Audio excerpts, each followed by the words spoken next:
पे स्वागतम पे स्वागतम জরুল ভাইকে তোমায় জানাই স্বাগতম জরুল ইসলাম মহাশয় আপনাকে জানাই ওয়েলকাম पे स्वागतम শিরায় শিরায় রক্ত আরে শিরায় শিরায় রক্ত আমাদের সংগ্রাম ভাঙড়বাসীর সংগ্রাম ভাঙড়বাসীর সংগ্রাম সকলকে ধন্যবাদ। সেই মাল দিয়ে আবার অন্য স্টেজে জয়েন করাচ্ছি। দাম আছে এরকম একটা একটা করে একটা গাছ জয়েন করিয়ে দেখাও দেখি। যারা ভাবছো যেদিনকে তোমার নমিনেশন ফাইল, যেদিনকে তোমার টিকিট ঘোষণা হয়, সেদিন অনেক কান্নাকাটি করেছিলেন যে বাহারুল দাকে যদি ক্যানিংয়ে না দেওয়া হয় আমি এখান থেকে ওয়াক ওভার নিয়ে গিয়ে অন্তত ক্যানিংয়ে দাঁড়াবো, সেইখানে অন্তত আমার আশ্রয় হবে।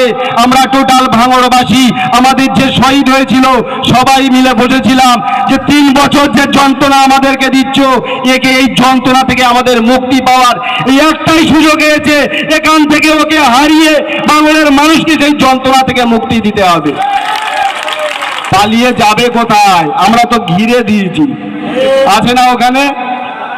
সে তো শুরু করেছে স্লো স্লো করে, নমিনেশনটা করতে দাও, তার স্পিরিট আরো 3 গুণ বাড়বে। মানুষ তো খালি 5 বছর ধরে অপেক্ষা করছিল যে মানুষটার রমজান মাসে যে ঘরটা ভেঙেছিল তুমি, ইফতার করছিল, সেই থালায় লাঠি মেরে তাকে ইফতার করতে দিওনি, সেই মানুষগুলো অপেক্ষা করছিল, যে এরকম একটা নায়কের অপেক্ষা করছিল যে তাদের অধিকারের লড়াই লড়বে, কোন প্রশাসনকে উপেক্ষা করবে না, কোন অন্যায়কে বরদাস্ত করবে না, এরকম একটা মানুষকে অপেক্ষা করছিল। যেরকম একটা মানুষ আসুক এই সন্ত্রাসের বিরুদ্ধে বুক চিতিয়ে চোখে চোখ রেখে লড়াই করে, তাই তো আমরা ভাঙড়বাসী সর্বস্ব স্যাক্রিফাইস করে ওনাকে আমরা ক্যানিংয়ে দাঁড় করিয়েছি। ভাবছেন কোথায় মৌখালি গিয়ে অরণ্যর কূলে আশ্রয় নেবেন? ক্ষমতা নেই তোমার, ওই জায়গায় 1 কাপ চায়ের পানি ফোটানোরও ক্ষমতা থাকবে না তোমার। যেসব গরিব মানুষের জমিগুলো আপনি কেড়ে নিয়েছেন, যেসব দোকানগুলো বন্ধ করে দিয়েছেন, তারাই তোমার বিরুদ্ধে আওয়াজ তুলবে।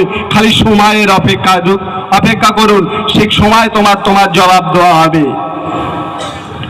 ভাবতে অবাক লাগে এই মেলামাঠ, যে মেলামাঠে যে আতঙ্ক 2023 সালে তৈরি করেছিল, সেই আতঙ্কে আমরা ভাঙড়বাসী এখনো আছি।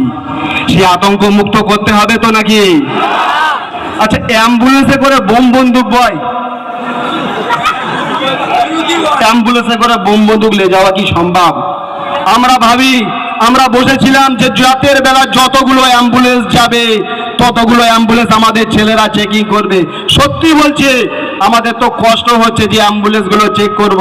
কত বড় নরপিচাস, চিন্তা করে দেখো যে আমাদের অ্যাম্বুলেন্সটা চেক করতে আমাদের খারাপ লাগছে, আর ওরা সেই অ্যাম্বুলেন্স যাতে আমার মায়েরা, গর্ভবতী মায়েরা হসপিটালে যায়, কেউ অ্যাক্সিডেন্ট হলে হসপিটালে যায়, সেই অ্যাম্বুলেন্সগুলো তারা বোম বন্দুক মেশিন বহন করার জন্য ব্যবহার করছে। এটা কি ভাবা যায়?